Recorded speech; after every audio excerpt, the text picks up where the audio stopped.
Thank you for spending this half hour with us on Chapter and Verse. And welcome to part 2 with the very compassionate Linda Lawrence. Thank you. Hi, it's great to be back with you again today. I wanted to say again how thankful we are for our dear friend Caitlin for letting us come to a beautiful play at the Providence Performing Arts Center.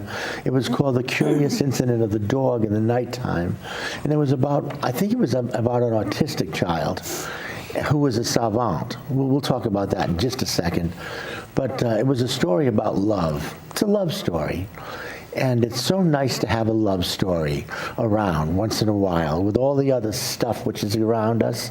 It's great. Between the taping of this program and last week's program, we were talking about a couple of things. One of the things we were talking about is how I felt about Linda's son. I've been hearing about the things that he can do. I myself am technologically backward. I guess that's how I describe it most of the time. And I'm not very good at that. At computers and almost anything. I can hardly watch a YouTube video, really. And we talked a little bit about Linda's boy, who not only is technologically advanced at computers, but who works sign language. That's not an easy thing to do, to learn a different language, sign language, which is a different language. Imagine you must be in awe of him sometimes. Mm-hmm. Oh yeah, I am. You mentioned YouTube, and that's one of the favorite things that he really likes watching. He'll go onto YouTube on his iPad or on the computer, and he'll watch a variety of snippets from different shows. In fact, he's even found some shows that he used to watch when he was little, as a child, when he was maybe about 8, 9, 10 years old. Everything's on YouTube. Yeah. You know, he's found those shows, and he'll watch them. He goes through his Fear Factor frenzy every now and again. He'll just watch Fear Factor on the computer. He likes those old shows. Yeah. So yeah, he's found ways. He listens to 80s music on the computer, you know. And Is this the shows on the computer? Yeah. That go on and right onto the YouTube computer? runs them. Yeah. YouTube, I guess, is showing them. So he goes onto YouTube, and then he'll just mess around, or he'll just type things in to see what happens. If he types something in, what's going to pop up. So, yeah, he's, like I said, no fear with the computer, that guy. No fear. We were talking about, last time we were here, we were talking about something which would be a benefit to the promotion of understanding. And that is, if people had a chance to only see or become acquainted with people from other backgrounds, how much more understanding we would have. And yet, television is a perfect opportunity to promote some understanding, to allow people to see other people in different situations in their humanity. Mm-hmm. It's a wonderful, uplifting thing when it's done correctly. Yeah. But a lot of times it's just, I mean, even the news, Dateline, don't watch this alone. Right. Oh, gee. Yeah. I don't watch it at all. I can't. It's just too sad. I mean, you wind up with watching serial murderers or something like that for real. Yeah. And it's just a drag. And yet somebody comes along with a good heart and love in his heart. What a benefit that could be. What an uplifting thing that can be. The murder, homicide shows, you're turned off? I'm turned off. I can't watch it. It just hurts my heart. Mm-hmm. Well, it does to me too. Yeah. However, I like the psychological part of it. Yeah. Yeah. Yeah. Now, I do how are too. they going to solve this murder? Right. Isn't it Yes. interesting? Yeah. Mm-hmm. Yeah, that I do enjoy myself as well. I like to try to walk into the minds of the detectives. Try and figure it out yourself too, Well, I have a detective cousin, one of my Filipino cousins on North Providence, Sergeant Detective Chris Pelagio, cousin Christopher. There you go. And, I like to walk into their minds and how are they going to solve this? And they do. Oh, yeah. They're so intelligent. Yes. Eventually they do. That part Yeah. of it I like. And of course, it's very traumatic Yeah. and depressing in a way. Yeah, right. Of course, you don't want to see that. Right. It's good when they're caught, Yeah. Definitely. Oh, yeah, thank goodness they get caught. And a lot of times, it's even the drama, the fiction drama. There's a program which is being shown now about time travel and bringing back Jack the Ripper. What a terrible thing that's about. The history of that Jack the individual. Ripper, Boston?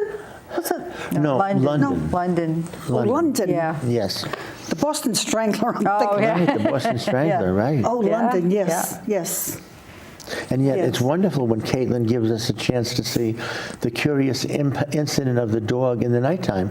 This boy might be a savant. You were talking before the program was, this program was started, you were talking before about a spectrum Right. in autism. Right. And this fellow was probably a mathematical savant. Right. He's quite bright.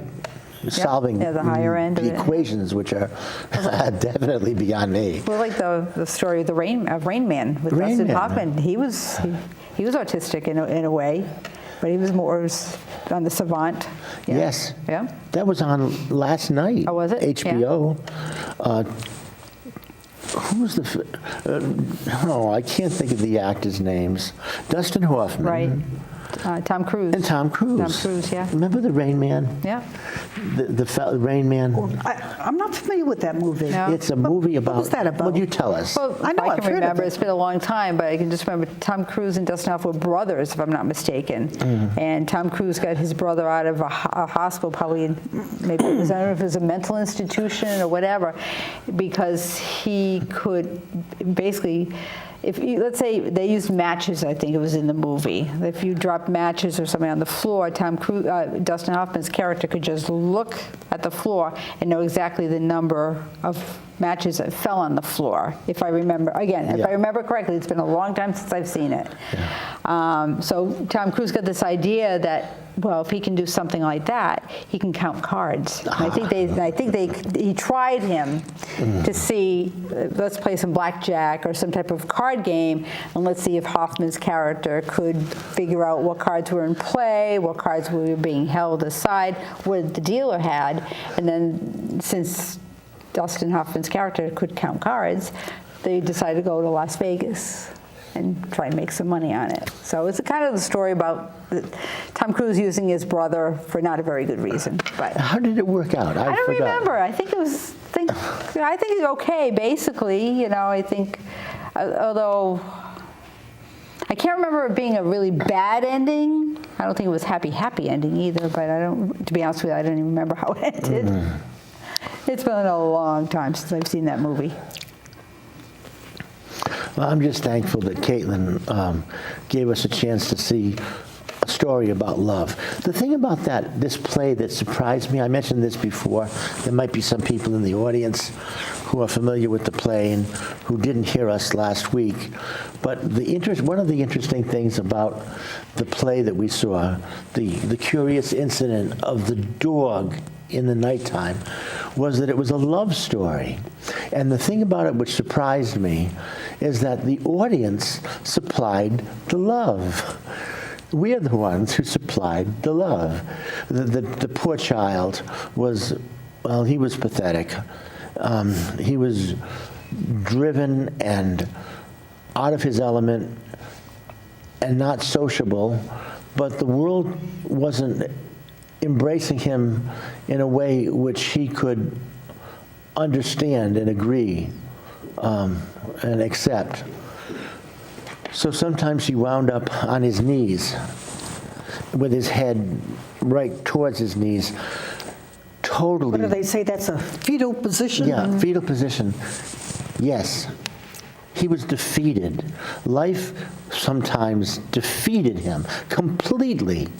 And then it was up to us in the audience to supply the love.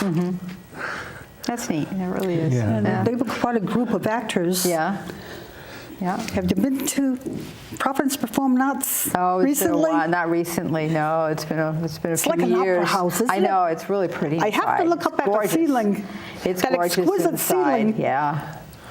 Very, very nice inside. Yeah, I haven't been there in a long time.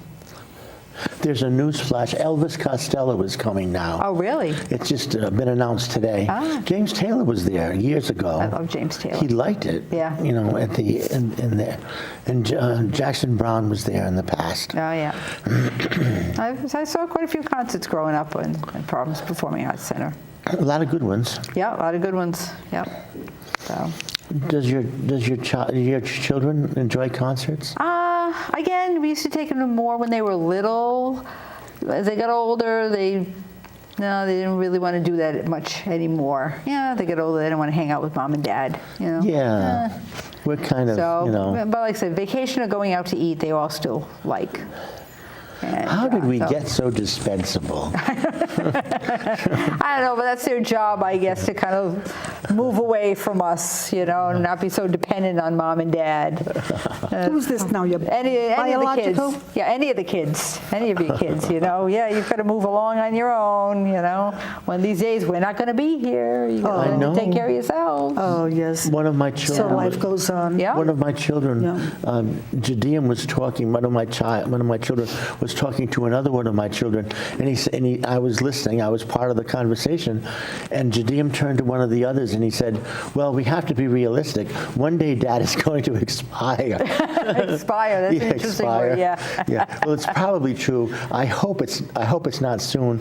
In fact, I would prefer to live forever. The rapture would be just delightful.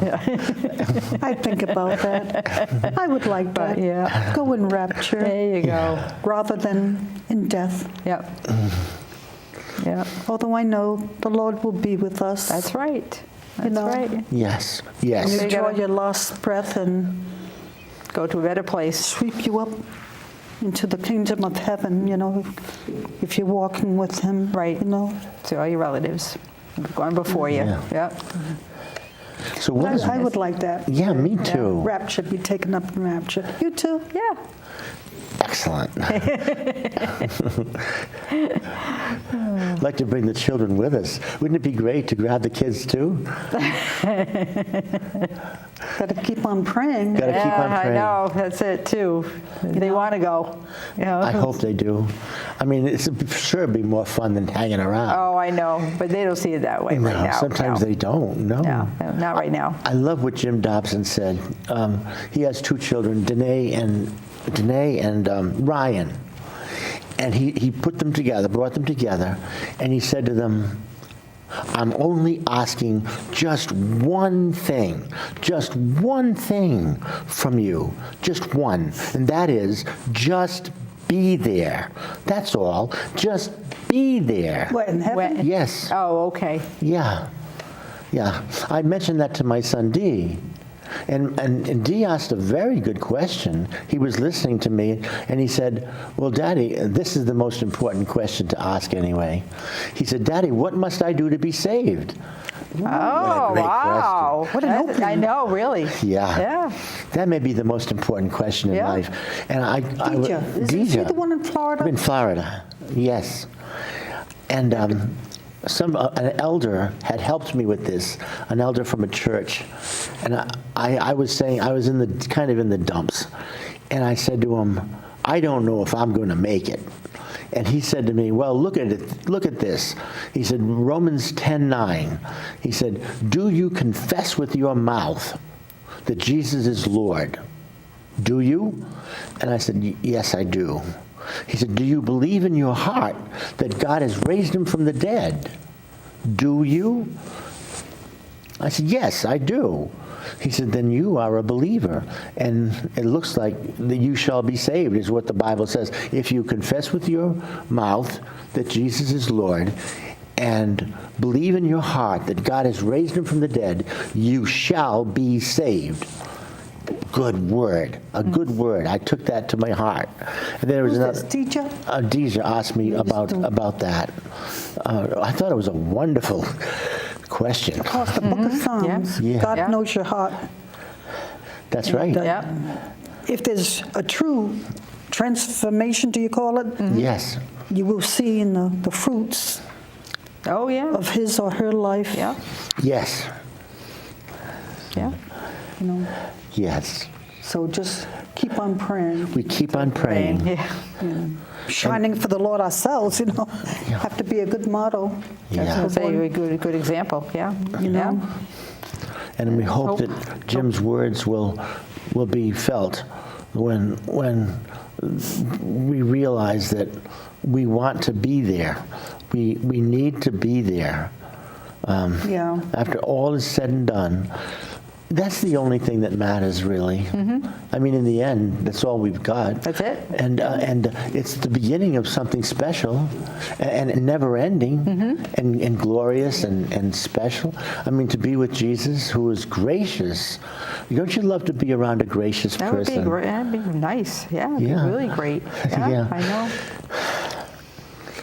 Well, I just think it's also probably a little bit of a party time up there. I remember my mother saying before she passed, a couple weeks before that I went to see her, and she said that she said she saw my father who had died years prior to this. She had talked to my father that morning. So okay. I said, how's Dad? You know, and she said, oh, he's very happy, surrounded by flowers and angels. He's very, very happy.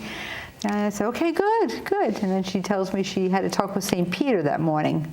You're rather busy, Ma, aren't you? Yeah. I said, so what did St. Peter have to say? She said, oh, I don't remember, but he's a very nice man. I do remember that. He's very, very nice. Oh, okay. And then she said, I also found out, she said, that Dad, which would have been her father, who, of course, had Yes. passed years before that, was having a party given to him by St. Nicholas. Oh. And I said, St. Nicholas, like Santa Claus, Ma, you know? Yeah, St. Nicholas is going to throw a party for Dad, my grandfather, you know, her father. I said, sounds like a good idea to me, you know? So, I mean, she's talking to people up there and getting ready to go to a party, apparently, so it must be a great place. My Uncle John, before he died, very near to his death, I was in his hospital room, and he said, it's funny because I was the only one in the hospital room. His brothers had gone away, maybe to get a coffee or something, and Uncle John turned to me, and he very seldom ever addressed me because I was a young person. He's always talking with his brothers. They were kind of at that stage where they didn't have to look down to somebody younger, you know, that sort of thing. And Uncle John turned to me and he said, I know this sounds crazy. He said, I already know that. He said, but I was talking with my brother Tom, who had died before, and someone else. He said, and they tell me that I'm going to die soon, but I'll be with them. Oh, no. And he did die soon after. And to many people, I imagine it would sound crazy. There's no way for us to, you know, determine whether or not he did have a vision. I mean, how are we to know? Right. It's what he said. But a lot of people talk to their dead relatives before they pass as well. You know, I've got friends who are nurses, and they said, oh, yeah, they've heard a lot of patients who tell them that they've talked to dead relatives. And that usually means that they are... What do you mean, a vision? No, just that, I guess maybe they do have a vision, but they really believe that they've spoken to them, like they're alive as we are, and they've had conversations with them. And it's done. And usually, the brother has passed on. yeah, exactly. Yeah. And that shortly after that, the other person passes. I have another relative of my father's. The wife I had don't passed. believe in. You know, when they Yeah. feel they've spoken to a mother or whatever, I don't believe in that. Okay. No, you don't have You to. don't have to. No. Yeah, it's like one of my. Maybe it's good that we because- don't believe everything that we hear. Yep. There are some interesting They're cases. alive, Yeah, but no. in another world, not here. Yeah. Not the part of the Well, Yes. yeah, well, universe or yeah, exactly. But it's something deep within the apparently, core of the earth or whatever. You know, something clicked that they had a conversation with them. I don't know. The Bible says that in the case of children, that God will give his angels a special relationship with the children to watch over them. And so important is that job that the Bible says that the angels who are protecting children are able to see the face of God. It's a direct connection with God, which I guess is something very special because it's only mentioned there in relationship with the angels and the children. Did you ever notice any special ambiance or shine when it comes to your children, even your special needs child, when they were little? Did they seem to have an aura about them sometimes? No, I can't really say that I've noticed anything. Yeah. No. I've never heard of that. Yeah, No. I know some people believe in auras. And Yeah, stuff. no, I've never, no, I don't mean that. Right, yeah, but no, I've just never seen. Not living figuratively. Right, yeah. I really can't say that I did. No. When I used to walk in, I was sometimes busy with meetings and things. And I really wanted to see the kids. I would rush home from the meeting and hope to play with the kids a little bit, give them rides on my shoulder or something like that. And a lot of times I would be too late. And it used to rip my heart every single time it happened. I would go into the room and their faces were so angelic. Yeah. They were so angelic. And it took my breath away. How about Pumpkin? He was Pumpkin. adorable. Adorable. He resembled Ray. Oh, really? Yeah. Nathaniel. Yes. He's the youngest? Yes, Or is the youngest Talitha boy. The youngest. Yeah, Talitha is the youngest. Yeah, Talitha. And Yeah. then he's next. Yeah, he's next. Yeah, what an adorable face when he was They were young. so adorable, yeah. He looks like you. I wanted to wake them up. Yeah. I wanted to say, come on, spend a little time with me, won't you? No such No, luck. I know. Sleeping. Sleeping like, oh, they look so angelic. Oh, Oh, that's great. Yeah. and that happens with your family as well, too. Oh, I'm sure we thought of that when they were little too. Yeah, they looked like little angels when they were sleeping. But like I said, but again, then they grow up and they become their own person. And you can just hope for the best. Hope that you've trained all of them, regardless of what type of personality that they have, or what's the word I'm looking for? The things that they can do, and things that they can't do. Hopefully you train them or taught them how to best put up with maybe issues that they might have. Like sometimes if you have a little learning disability, how to work around it. And understand that it's okay, that you need a little bit more time to get that information into your head or to learn, because my oldest one had some problems too going through school. But you just take a little bit more time, you ask for the extra help, and sooner or later it clicks in. So to understand that not everybody learns the same, not everybody can do the same thing, not everybody cannot do the same thing, and that's okay. There's nothing wrong with that. Just use your talents to the best of your ability, whatever they may be, and do something good. Hopefully you're working towards doing something good for the world. Not just for yourself, but for the world. How would you like to see the world help you out and help your son out and help others out and promote a little understanding, as I am sometimes want to say? What do you think could be done better by society? I know television could be better, but we're on television right now. We're going to do a little good, maybe a little good. Maybe, yeah, that would be nice. Yeah. That somebody out there just kind of takes it upon themselves to say, the neighbor down the street, that person has a special needs child. Let me go and, spend some time over, just kind of hang out, see if you can hang out a little bit, or again, Special Olympics or something like that. Go volunteer your time. go watch them. Be part of the group, yelling and screaming as the kids are throwing the balls or doing whatever they're doing. Just be part of the group, cheering them on. The kids love it. They eat it up. We used to have a neighborhood child or two with the special needs, and I used to just love to spend time with them. We had another child who seemed to be so, I don't know if he was special needs, he was so delightful. His name was Russell Graham. Russell Graham. And he didn't have much, but he had control of some garbage. He used to have garbage. And he used to refer to people by their first names, including his neighbors. I remember him talking with his upstairs neighbor on the second floor. He lived on the first floor. He yelled up in the summertime in the backyard there. He yelled up, he said, "Hazel!" Hazel was the name of his neighbor. And he said to her, "Hazel, can Russell have Hazel's garbage?" And Hazel said, "No, Russell, you can't have my garbage." So then Russell thought for a moment, and then he said, "Russell can't have Hazel's garbage? Hazel can't have Russell's garbage." There you go. He was developing a sense of reciprocity and fairness and justice. Little Russell. Yeah. He was just great. What did he do with the garbage? I don't know. Yeah, interesting. I thought maybe he was a garbage collector. I don't know. Yeah. He used to love to talk. He was loquacious. Oh, okay. And he wanted people to say hi to him.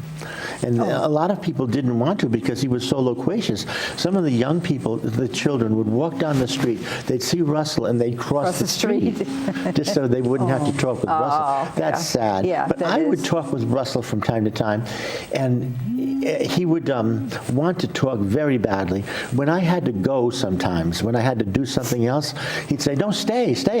If you stay, I'll eat some worms." Oh, geez. So he would grab some worms, and I'd say, "Russell, you needn't eat worms. I'll come back. Yeah. I'll talk with you later." Oh, that's good. Yeah, but no, Russell Graham. Yeah, they like the attention. They like to be part of the group. Yeah. They really do. Yeah. And just like any other kid, maybe part of the group. So that's just try and spend time with them some way. It's the best way to get to know them. And I don't know if it's people just don't feel comfortable around them. Why is that? I don't know. It's just, I'm sure some behaviors that they see, because a lot of times kids don't want to. They may not want to be touched. Or they're very, in some cases they're abrupt, which we would call abrupt. That's who they are. It's kind of like, okay, I said what I had to say to you. I'm out of here. I'm moving on. But that's the way they are. Yeah. And so they're not doing it on purpose. That's just their makeup. So there's probably other characteristics that they exhibit that people who don't know how to handle or don't like or whatever, So they probably say, okay, well, I'm not going to deal with that. Yeah. Well, we're closing this program now, but we thank you again. What a joy. Oh, thank you for having me. What a It's joy. a lot of fun. This is nice, yes. I'll get to read it this time. I didn't for the first program. I didn't take it early enough. But my alma mater, Zion Bible College, now North Point, had to change the name because in the Middle East, Zion gets a little weary with certain people, and when you're witnessing, it can get dangerous. But North Providence, Rhode Island, Pastor Tony, Reverend Tony, alumni president Tony Palau, and David Arnett, the president, they're going to have a alumni gathering. So to register, 9 is my left eye. Is that a 9? Yes. 978-478-3440 to register complimentary brunch, and please reply by March 10th. So the alumni, I'm sure, all of them receive this, and it's at Pastor Tony's church. Church, North Providence Assembly of God. Wonderful, wonderful, anointed church. Lovely, lovely group of people. 244 Lexington Avenue. So God will surely be there, that's for sure. Please reply by March 10th. So God loves you, and so do we.